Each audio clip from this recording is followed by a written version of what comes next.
Les voyages initiatiques, c'est rentrer dans l'âme du monde.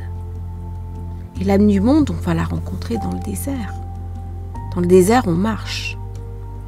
On va à la rencontre du simple qui est en soi.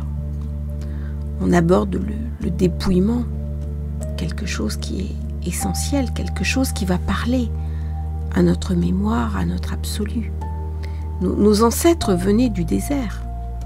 Toutes les grandes traditions viennent des sables. Et il y a quelque chose en nous, dans notre être, dans le rugueux, qui parle véritablement à ce que nous sommes. Et quand on arrive dans le désert, on voit de l'eau. Et là, c'est un vrai cadeau de la vie. Et c'est cet enfant que j'ai vu devant cette cascade d'eau dans le désert. Et là, il y avait quelque chose de paradisiaque. C'est un cadeau divin, l'eau dans le désert. Et il y avait ce père avec cet enfant devant cette cascade d'eau. Et j'ai pensé à nos ancêtres qui avaient traversé le désert et qui avaient trouvé ces endroits où se réfugier. Et quelque part, quelque chose a fusionné en moi. J'adore le désert. J'ai un appel très profond vers le désert. Il y a quelque chose d'un retour à l'authenticité, à ce que nous sommes, au plus profond de nous. Quelque chose d'essentiel, quelque chose de vital. On n'a besoin de rien. Un petit peu d'eau, des grottes pour nous héberger, des broussailles pour se chauffer et quelques dattes pour se nourrir. Il y a la mémoire du désert, la conscience du désert, elle invite à la simplicité, au dépouillement. Elle invite à savoir ce qui est vraiment important dans nous. Ça va très vite dans le désert. Dans le désert, il faut quelques minutes. Et puis on se retourne. Et là, on est devant des paysages essentiels. Des paysages dont les textes sacrés ont parlé. Et ces paysages vont nous guérir. Ils vont nous soigner. Ils vont éliminer de nous toutes les scories que nous portons. On est complètement relié à ce moment-là avec le sacré et on lâche même tout ce que l'on sait du sacré. C'est-à-dire qu'on va lâcher nos certitudes, on va lâcher nos livres, on va lâcher nos religions, nos traditions. On va tout abandonner pour découvrir le silence du désert. Et le silence du désert, il va devenir initiatique. C'est la sagesse du Aleph, la lettre hébraïque, où on oublie tout ce que l'on est, pour simplement accueillir en soi l'authenticité absolue. Il y a quelque chose d'un message, un message qui est transmis dans le désert et qui est reçu. Et lorsqu'on voit l'eau couler le long des cascades, il y a quelque chose de notre essence même qui coule en nous. Et on en revient à la pierre, à notre structure physique. Entre les eaux d'en haut, les eaux d'en bas, il n'y a plus de séparation. Juste la sagesse d'un arbre de vie, qui nous montre l'essentiel de la vie. Et on se retourne et on voit au loin la mer immense.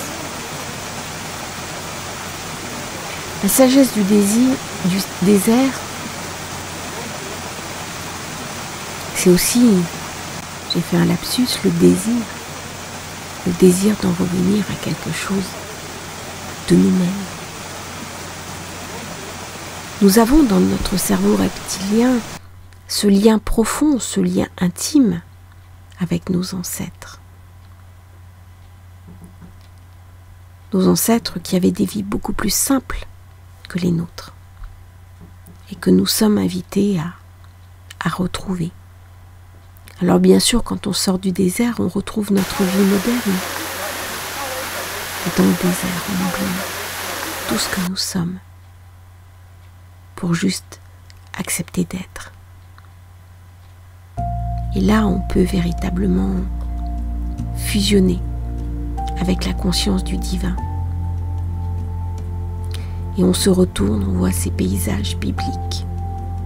On voit ces paysages totalement dépouillés.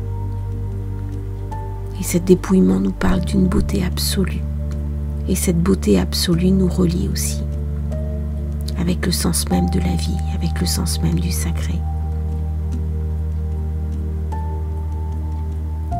C'est aussi pour ça que j'aime le désert et que chaque visite dans le désert est une forme de méditation, mais plus que de méditation, c'est quasiment une prière. C'est une prière au tout. C'est une prière de remerciement. Et c'est une prière de foi. Le désert est un espace de foi. C'est difficile d'amener des livres dans le désert. On part marcher. Les anciens avant partaient avec quelques dattes, de l'eau. Le chameau connaît le chemin pour aller dans le désert. Il connaît la route des oasis.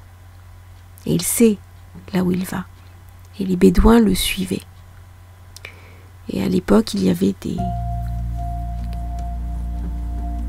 sages qui arpentaient le désert, qui avaient un bateau et qui étaient reçus comme ça, et qui allaient transmettre la sagesse du monde, la poésie, les textes sacrés.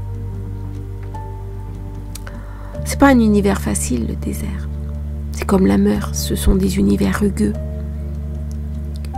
Et face aux rugueux, on est invité à descendre véritablement en soi. Beaucoup de personnes ne comprennent pas forcément le désert. Ils viennent, ils regardent, prennent des photos, mais l'âme du désert, elle est au-delà.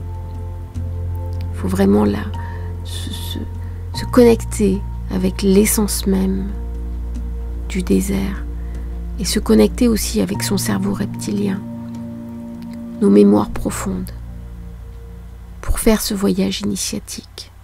Parce que c'est véritablement un voyage initiatique, même s'il dure quelques heures.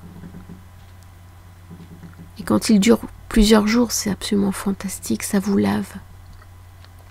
Ça vous appure, ça vous épure. Et là, vous vous reconnectez véritablement avec l'âme du monde. Avec le « je suis ». Et vous êtes à même d'entendre la petite voix du Aleph qui se fait dans le silence, un murmure qui rentre en vous et qui raconte « je te Alepherai ».